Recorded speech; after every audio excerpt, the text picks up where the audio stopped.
حضرت امام حسین کی شہادت سے کیا سیکھا؟ ہم نے سب سے پہلے یہ چیز سیکھی، اللہ جس کو ایمان دے دیتا ہے، جب لا الہ الا اللہ جب آپ اپنے ذہن میں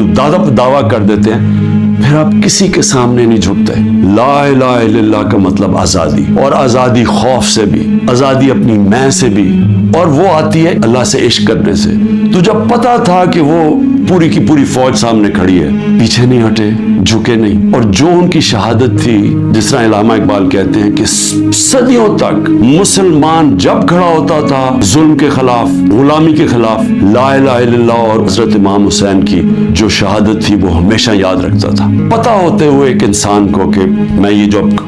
کھڑا ہوں اسٹینڈ کے اوپر تو میں زندہ نہیں رہوں گا، اس کے باوجود وہ عشق کتنا ہوتا ہے اوپر والے کے ساتھ کہ وہ کہتا ہے کہ میں یہ کوئی نہ سمجھے کہ میں خوف کے بت کی وجہ سے کسی کے سامنے جھک گیا ہوں۔ اور یہ ہوتا ہے کہ جس کی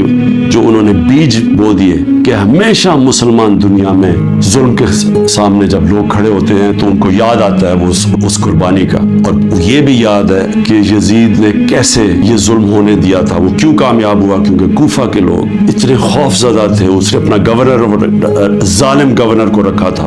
اس کے ظلم کی وجہ سے وہ اتنے سہمے ہوئے تھے، وہ اتنے ڈر گئے تھے یزید کے ظلم سے کہ وہ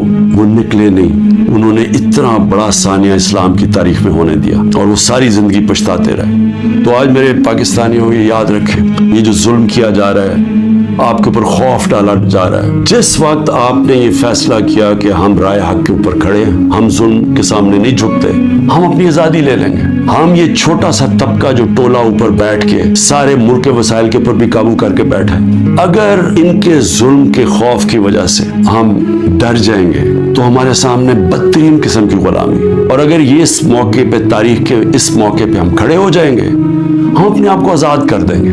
اور آزادی آئے گی انصاف سے۔ جب ہمارے حقوق کی ہماری عدالتیں حفاظت کریں گی، یہ ان کے حربوں کی وجہ سے، ان کے ظلم کی وجہ سے میں کسی صورت